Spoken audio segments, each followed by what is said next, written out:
श्याम जगत में बहुत बड़े हस्ताक्षर राधा विमल दीक्षित पागल, जिन्हें पागल के नाम से जानते हैं। आज हम उनसे बात करेंगे, उन्हीं की कहानी, उन्हीं की जुबानी, उनसे हम जानेंगे उनके जीवन से जुड़े हुए महत्वपूर्ण विचार उनके और किस प्रकार से वो संगीत से जुड़े। हम बात करते हैं राधा विमल दीक्षित पागल से। डॉक्टर इंजीनियर के ख्वाब लेते हैं और जैसा कि हमने आपके पूर्व में एक इंटरव्यू में सुना है कि आप किसान परिवेश से बिलोंग रखते हैं, लेकिन भजन गायकी में आपका आगमन किस प्रकार से हुआ, उसके बारे में सर आप थोड़ा सा जानते हैं। कुंज बिहारी श्री हरदास राधा वल्लभ। सर भजन गायकी नहीं, उस टाइम तो सिर्फ गायन था। मैं 3 साल का था तो हमारे स्कूल के हेडमास्टर जी ने, श्रीमान जयवीर सिंह राठी जी ने मुझसे कहा कि विमल 15 अगस्त आ रहा है, तुम कुछ गाओगे? मैंने कहा मैं गाऊंगा। तो जब मैंने वहां पर एक देशभक्ति गीत भजन गाया, गीत गाया, तो मुझे एक टिफिन मिला उपहार के तौर पर, जिसमें रोटी रखी जाए, छोटा सा टिफिन। और जब वो टिफिन मैंने अपने हाथ में लिया तो मुझे ऐसा फील हुआ जैसा आज किसी इंडिया क्रिकेट टीम को वर्ल्ड कप हाथ में आने के बाद लगता है। वो टिफिन और वर्ल्ड कप फीलिंग एक जैसी थी। उसके बाद मैं अपने गांव के कीर्तन मंडल में जाने शुरू किया, तो वो मुझे ये कह के भगा देते कि बुजुर्ग तो खेती करते हैं, खेत जोतते हैं, तुम गाने वाले बनोगे। बात चुभती थी मुझे जी। मैंने की नहीं, मैं गाने वाला बनूंगा एक दिन। मैं भाग जाता गाने के लिए, अगले दिन पता लगती घर वालों को कि गाने गए और विमल, तो पिटाई भी होती जी। क्योंकि हमारे उस टाइम में इस गायन को बहुत निचले स्तर से देखा जाता था जी। नाच गाना हमारा काम नहीं है, लेकिन जितनी मुझ में मार पड़ती उतना ही मेरा आत्मबल, आत्मविश्वास और ज्यादा मजबूत होता। मैं करूंगा। तो मुझे शरण मिली गोलोकवासी परम विरक्त संत बाबा ऋषिका पागल जी महाराज की वृंदावन धाम। उनको सुना तो ऐसा लगा, हाँ इनसे मुझे कुछ ना कुछ लेना है। मैं पलवल से रोज क्लास का बहाना लेकर के, बंक मार के, क्लास से छुट्टी मार के डेली नंदगांव पहुंचता, वहां गुरुदेव को देखता और गुरुदेव मुझे देखते रहते। ना वो मुझसे कुछ कहते ना मैं उनसे कुछ कहता। ये चलता रहा। एक दिन वो होडल हरियाणा में गाने के लिए आए थे। मुझे आदरणीय नरेश सिंगला जी उनसे मिलवाने ले गए। तो छोटे छोटे से हाथों से मैं उनके पैर दबा रहा था। उन्होंने कहा, अच्छा तुम पागल खाने में आओगे, तो उनकी संगत, उनके चरणों में आओगे? मैंने कहा जी बाबा। हम वहां जाते रहे वृंदावन। हमने संगीत की कोई कैसी भी शिक्षा कहीं से बिल्कुल नहीं ली। हमने आशीर्वाद लिया अपना गुरुदेव महाराज जी, पागल बाबा। उनकी सेवा की, उन्होंने जो बताया वही हमने किया। मैंने Haryana youth festival, MD university Rohtak youth festival top किया अपने कॉलेज के लिए। उन्होंने मेरा एडमिशन गंधर्व संगीत महाविद्यालय दिल्ली करवाया। मैं वहाँ भी 2-3 महीने गया और वहाँ से भी आ गया, नहीं मुझे भजन गाना है, पहले मेरा काम हो जाता है। कुछ नहीं जानता हूँ गाने के विषय में। श्याम प्रेमी बुलाते हैं, मैं चला जाता हूँ, पता नहीं क्या गा के आता हूँ। अगले दिन पता लगता है कि मैं तो श्याम का बुलाया गया था, वहां पर मेरा नाम हो जाता है। ये कृपा मेरे श्याम पागल जी। अब तक आपने गायकी के क्षेत्र में सिर्फ भजन ही गाए हैं या और संगीत की तरफ भी आप गए हैं? मैं इस भजन गायकी में ही रहा हूँ सर। बीच में भजन गायकी से पहले मैं सारेगामा वो सुपरस्टार मिनी सुपरस्टार एक प्रोग्राम आता था दूरदर्शन पर चंकी पांडे जी का, उसमें 8th क्लास के बोर्ड के पेपर लास्ट का पेपर छोड़ के भागा था घर वालों से छुप के। जुनून था, जाना है। वहां से एक शील्ड लेकर के आ गया था, लेकिन बोर्ड की क्लास छोड़ी। इसका मुझे दुख नहीं हुआ क्योंकि मैं एक शील्ड लाया था। फिर मैं इंडियन आइडल फर्स्ट में रनअपर रहा अभिजीत सावंत अमित साना के साथ। वहां से भी एलिमिनेट होकर के आ गया तीसरे एपिसोड से। उसके बाद अभी बिग बॉस सीजन 12 के लिए फाइनल हुआ था।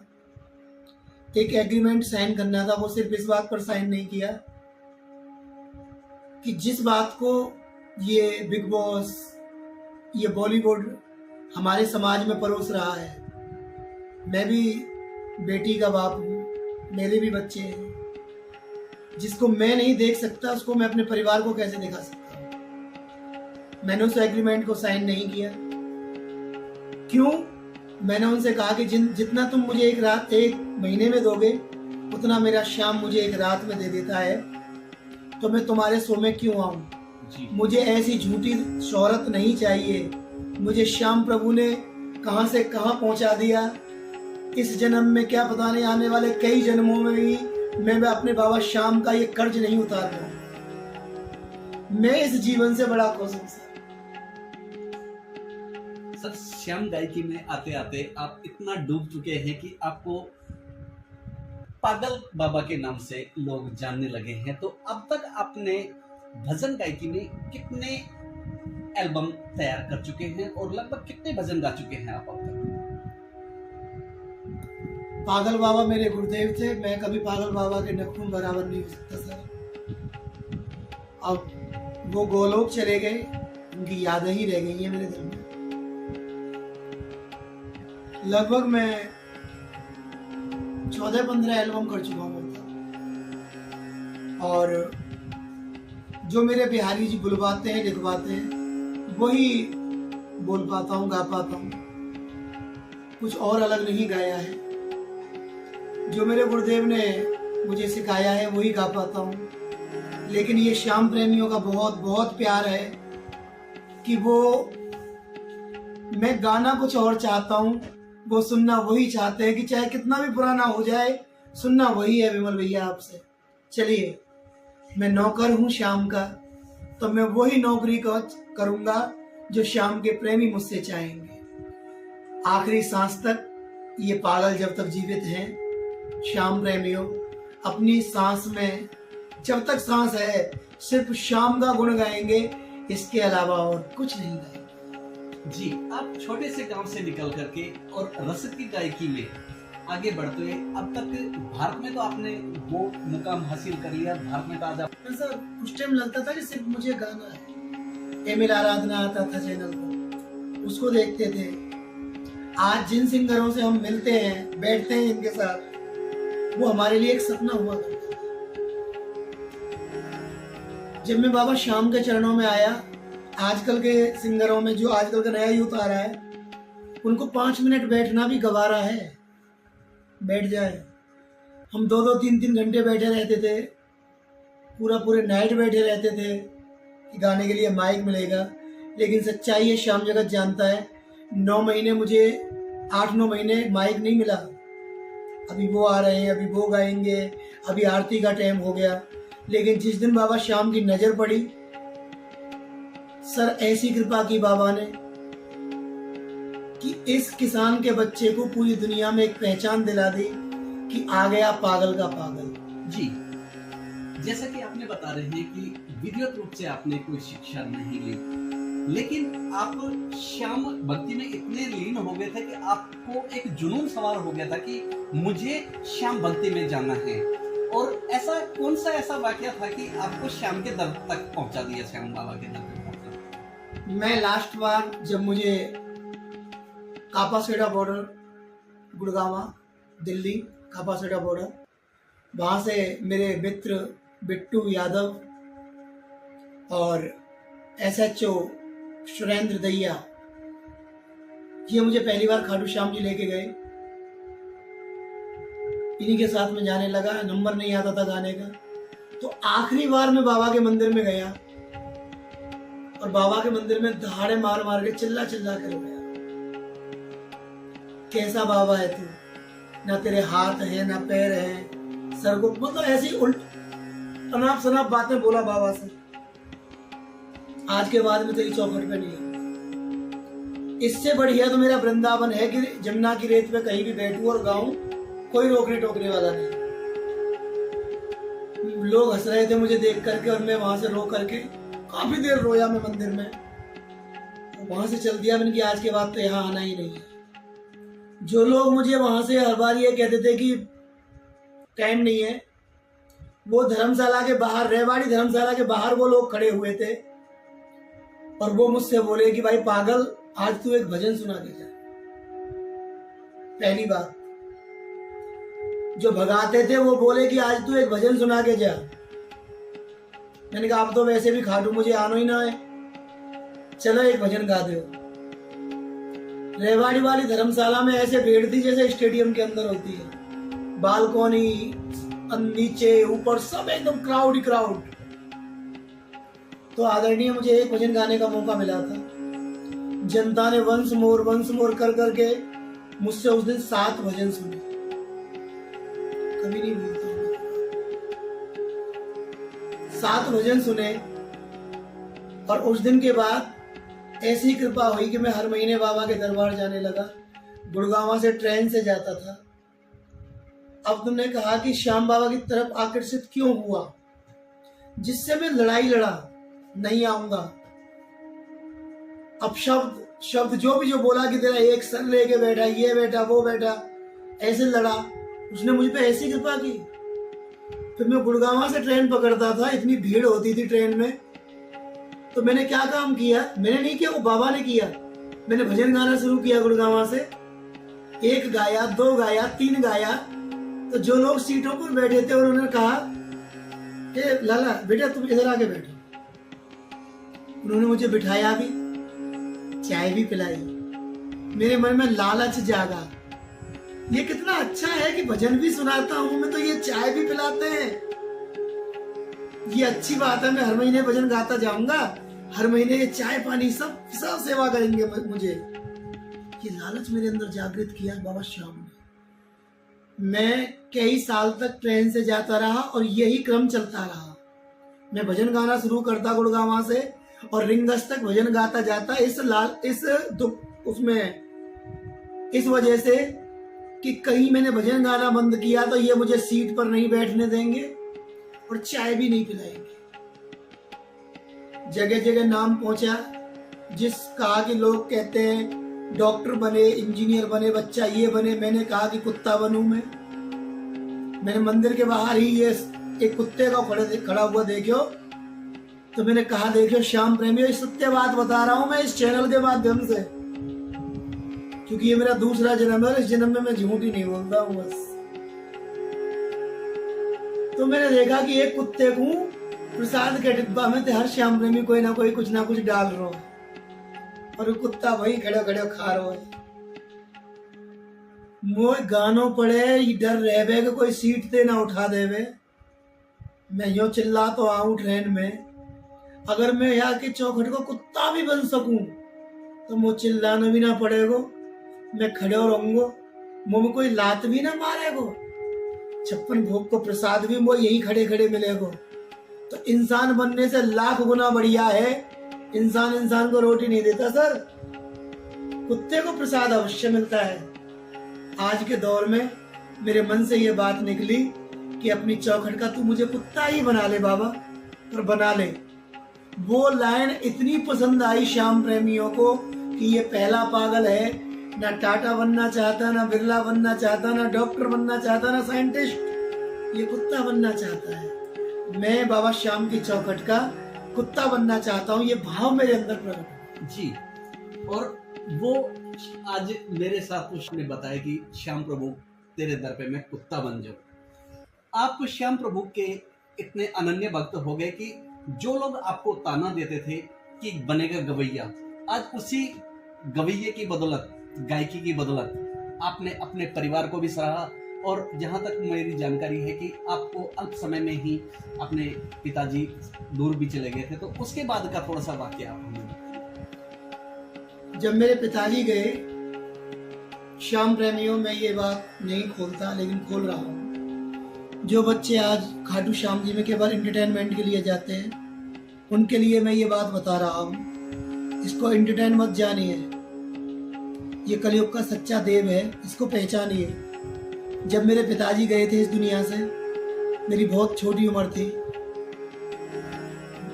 बहुत छोटी, 2005 में चले गए थे मेरे पिताजी। मेरे 3 बहन, एक छोटा भाई, मम्मी, और मैं भी गुड़गांव ऐसे एक छोटे से कमरे में रहता था। अब मैं क्या करूंगा, पढ़ा भी नहीं इतना, कोई नौकरी भी नहीं कर सकता, क्या करूंगा मैं। यही भजन गाता था आप श्याम प्रेमियों के बीच में।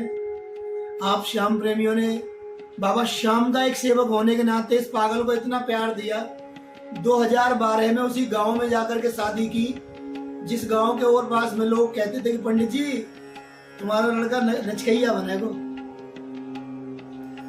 ये कुछ नहीं करेगा जीवन में। उस टाइम चुभती थी मुझे वो बातें, लेकिन वहां रहे मेरे बाबा श्याम।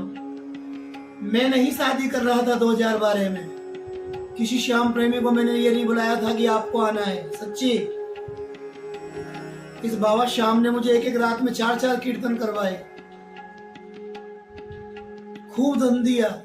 उसी गांव में जाकर के 2 बहनों की शादी करी 2012 में। मेरे क्षेत्र के 7-8 गांव देख रहे थे कि आज सुभाष पंडित जी के बेटियों की शादी हो रही है।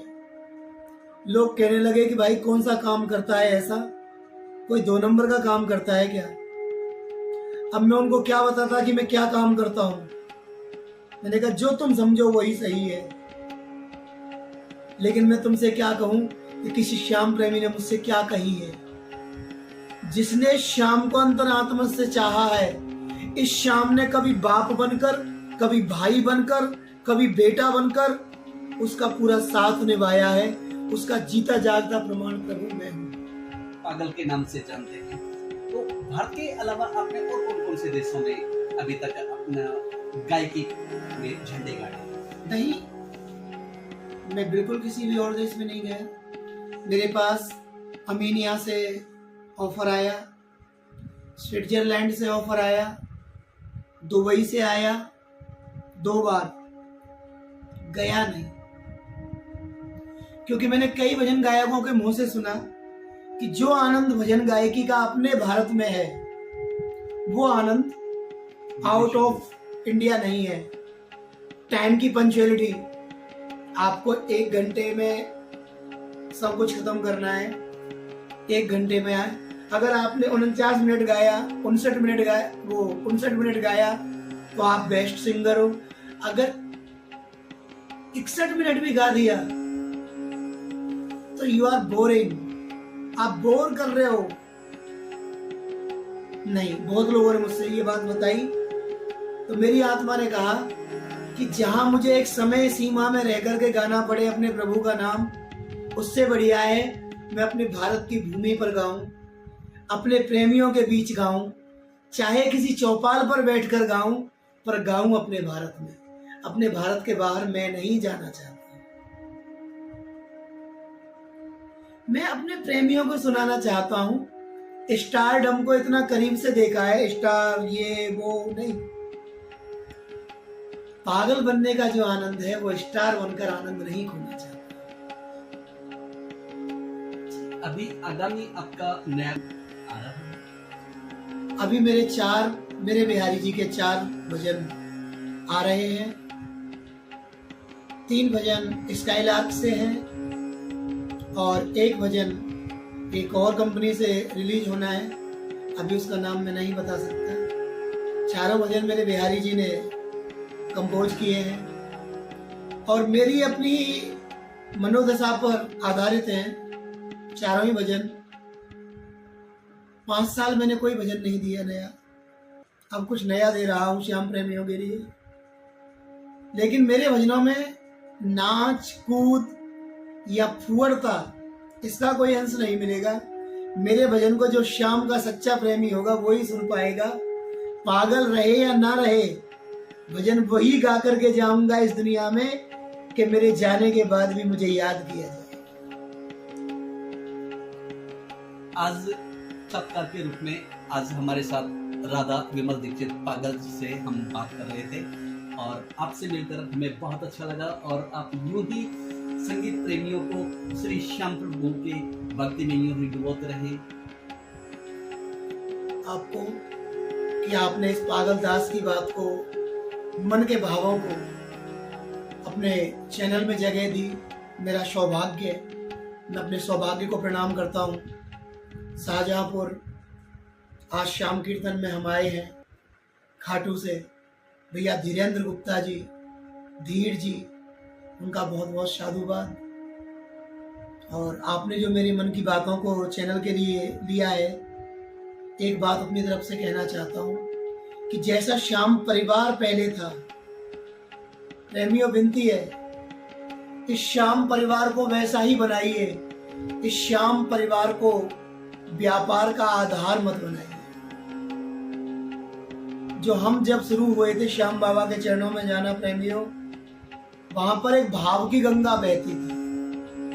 अब वो अलोप हो गई है। अब सिर्फ दिखावा रह गया है। दिखावे से बचिए। जय श्री श्याम अंतरात्मा से कहिए प्रेमियों। मैं अपने जीते जी एक बार अपने समस्त श्याम प्रेमी, श्याम भजन गायक बहन भाई सबसे ये विनती करना चाहता हूं कि जब भी बोलो कोई शब्द तो ऐसा बोलो जिससे हमारे आने वाली पीढ़ी को, नई युवा बच्चे बच्चियों को कोई आधार मिले,